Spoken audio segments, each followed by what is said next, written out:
అవును, మొత్తం తేడా పరిపాలనలోనే. ఆంధ్రప్రదేశ్లో కూటమి అధికారంలోకి వచ్చి దాదాపుగా 8 మంత్స్ అవుతుంది. ఈ 8 మంత్స్లో దాదాపుగా జరగాల్సిన నష్టాలు జరుగుతూనే పోతున్నాయి. అధికారంలోకి వచ్చినాక సాధారణంగా హైప్ పెరుగుతుందంటారు, పార్టీ బలంగా తయారవుతుందంటారు, మైలేజ్ కాస్త పెరుగుతుందిలే అంటుంటారు. వ్యతిరేకత అంత ఈజీగా ఓ సంవత్సరం దాకా కనబడదులే, వినిపించదులే అంటుంటారు. ఇవన్నీ కూడా పాత మాటలు. కూటమి సర్కార్ ఎప్పుడైతే ఆంధ్రప్రదేశ్లో అధికారం సాధించిందో 2024 జూన్ తర్వాత నుంచి ఇక ఒక్కొక్క నెల ఒక్కొక్క స్టంట్ జరుగుతూనే ఉంది. అల్టిమేట్గా తిరుమల తిరుపతి తొక్కిసలాట ఘటనతో వాళ్ళలో పార్టీలో ఉన్న వాళ్ళకే సఖ్యత ఏ పాటు ఉందో క్లియర్గా అర్థమైపోతుంది. ఎందుకయ్యా ఈ మాట అంటున్నావు అంటే, డిప్యూటీ సీఎం పవన్ కళ్యాణ్ గారు ఫ్రస్ట్రేషన్ పీక్స్ అవుతున్న సమయం దగ్గరలోనే ఉంది అనేది క్లియర్గా తెలుస్తుంది. తిరుమల తిరుపతి వెంకటేశ్వర స్వామి ఆలయం తొక్కీసలాట ఘటనలో ఏకంగా 6 మరణించిన తర్వాత పవన్ కళ్యాణ్కు చాలా బాధ వేసింది అంటూ మరోసారి పవన్ కళ్యాణ్ తన సొంత నియోజకవర్గమైన పిఠాపురంలో సభా వేదికగా ఈ వ్యాఖ్యలు చేశారు పవన్ కళ్యాణ్ గారు. ఎందుకంటే పవన్ కళ్యాణ్కు ఏదైనా ఒకటి తప్పు అని తెలిస్తే తాను మొదటి నుంచి దాని వైపు నిలబడుతుంటాడు. అందుకే కాస్తో కూస్తో ప్రత్యర్థులుగా ఉన్న వ్యక్తులకు కూడా పవన్ నచ్చుతుంటాడు. జగన్మోహన్ రెడ్డి గారిని నేరుగా విమర్శించినప్పుడు విమర్శించే వ్యక్తి పవన్ అయినప్పటికీ పవన్ కళ్యాణ్ లాంటి వ్యక్తులు సూటిగా సుతిమెత్తగా అనకుండా డైరెక్ట్గానే తిట్టేస్తారు.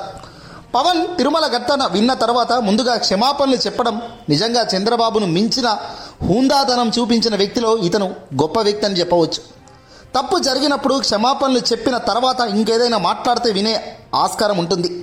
కానీ ఏ తప్పు చేయనట్టుగా ఇప్పటికీ చంద్రబాబు అధికారులపై ఫైర్ అవుతూ అధికారులను తిడుతూ పోతానంటే కానీ కుదరదు. కూటమి సర్కార్ అధికారంలోకి వచ్చిన 8 నెలల్లో దారుణాలు ఏ స్థాయిలో జరిగాయో ప్రత్యక్షంగా కానీ పరోక్షంగా కానీ ప్రజలకు తెలిసిందే. మరి ప్రజానికం అన్నీ గమనిస్తున్న తరుణంలో ప్రాక్టికల్కు చాలా దగ్గరగా పవన్ కళ్యాణ్ చాలా సందర్భంలో తానే అసంతృప్తికి లోనవుతున్నారు. విశాఖపట్నం వేదికగా నరేంద్ర మోదీ సభలో కూడా పవన్ కళ్యాణ్ పెద్దగా ప్రసంగించలేదు. నిన్న ఈరోజు అధికారంలో వచ్చాను కానీ అధికారంలోకి వచ్చిన తర్వాత చేయాల్సిన కార్యక్రమాలు చేయట్లేదు అన్నది పవన్ బిహేవియర్లో తెలుస్తోంది.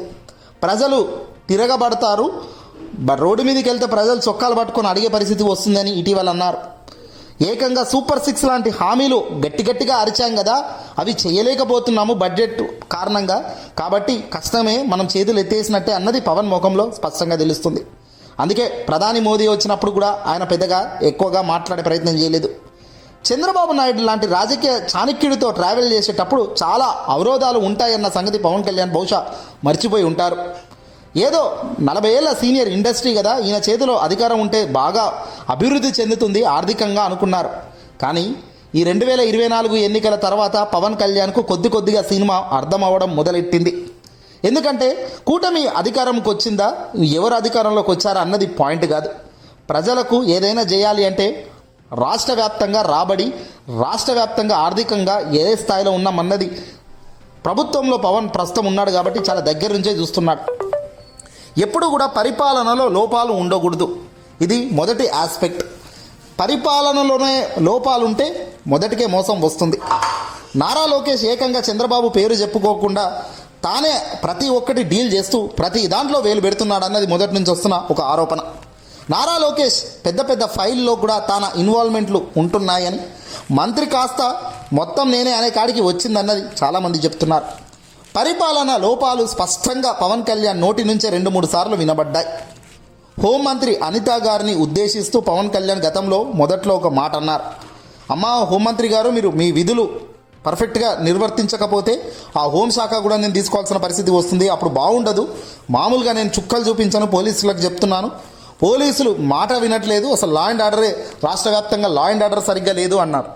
కాస్తో కూస్తో ఒక 2 నెలల నుంచి లా అండ్ ఆర్డర్ దారిన పట్టింది.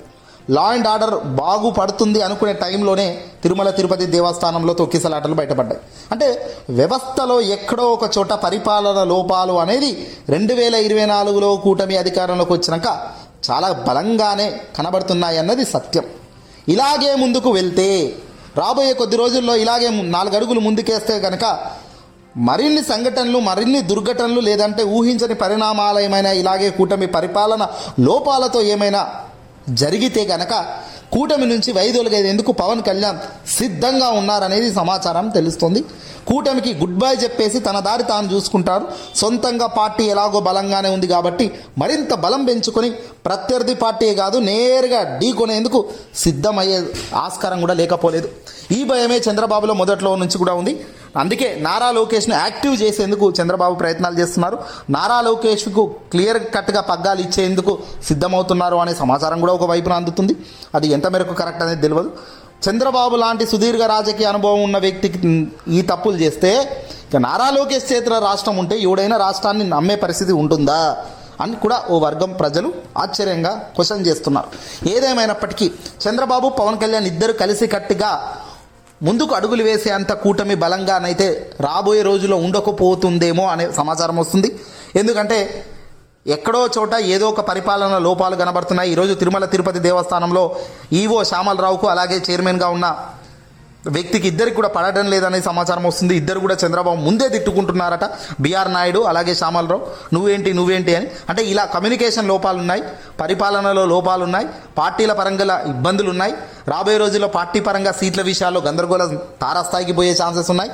ఇవన్నీ చూస్తుంటే వెరసి రాబోయే కాలం పరిపాలనలో కొనసాగాలంటే కూటమిగా జనసేన టీడీపీ కష్టమే అనేది తెలుస్తుంది.